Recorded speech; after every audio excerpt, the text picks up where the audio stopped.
யாரு விரும்புறாங்களோ அவருடைய ரிஸ்க்ல விஸ்தீரணம் உண்டாகணும், பரக்கத் உண்டாகணும். அதே மாதிரி அவருடைய ஆயுள், அவருடைய வாழ்க்கை ஆயுள் ஆஃபியத்தோட அமல்களோட நீடிக்கணும் என்று யாரு விரும்புறாங்களோ, இந்த ரெண்டு விஷயத்தை விரும்பக்கூடியவர்களுக்கு ரசூலுல்லாஹ் படிச்சு கொடுத்த அமல் என்ன? உங்களோட ஆயுள் நீடிக்கணும் ஆஃபியத்தோட அமலோட, இரண்டாவது உங்களோட வாழ்க்கையில பரக்கத் உண்டாகணும். என்ன செய்யணும்? ரசூலுல்லாஹி ஸல்லல்லாஹு அலைஹி வஸல்லம் அவங்க சொன்னாங்க, ஃபல் யஸில் ரஹிமஹு, நீங்க உறவுகளை சேர்ந்து வாழுங்க என்பதாக சொன்னாங்க. கண்ணியத்துக்குரிய சகோதரர்களே, நண்பர்களே, நான் சொல்றதை யாரும் தவறாக நினைக்க வேணும். இதே ஹதீஸை நான் அடுத்த பக்கம் திருப்பி சொல்றேன்.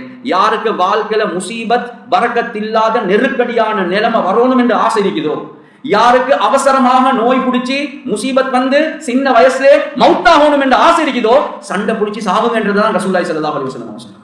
உங்களோட வாழ்க்கையில பரக்கத் தேவை இல்லையா? உங்களுக்கு நீண்ட ஆயுள் ஆஃபியத்தோட தேவை இல்லையா? அல்லது கட்டிலோட இருக்கணும் என்ற ஆசையா? சண்டை பிடிச்சு சாவுங்க, அதுலதான் உங்களுக்கு நீங்க விரும்புறது கிடைக்கும் என்பதாக ரசூலுல்லாஹி ஸல்லல்லாஹு அலைஹி வஸல்லம் ஹதீஸை வச்சு எங்களுக்கு தெளிவாகவே வருது.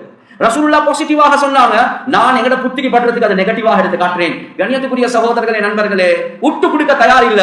அப்ப முசீபத்தோட வாழுங்க, நெருக்கடியோட வாழுங்க, அவசரமா மௌத்தாகுங்க. இதுதான் அந்த ஹதீஸ் எங்களுக்கு காட்டுது. கண்ணியத்துக்குரிய சகோதரர்களே, நண்பர்களே, நாங்க சம்பாதிச்சு கொண்டதுதான், வேறொன்றும் இல்ல. நாங்க சம்பாதிச்சு கொண்டதுதான், வேறொன்றும் இல்ல. எனவே ஏன் எங்கட வாழ்க்கையில பிரச்சனை? நானும் நீங்களும் செய்யக்கூடிய பாவம், நானும் நீங்களும் செய்யக்கூடிய அநியாயம், நானும் நீங்களும் உறவுகளை முறிச்சு வாழக்கூடிய முறைகள், இதன் மூலமாக சோதனைக்கு மேல சோதனை, கவலைக்கு மேல கவலைகள் அல்லாஹ் சுப்ஹானஹு வ தஆலா தந்து கொண்டே இருக்கிறார்.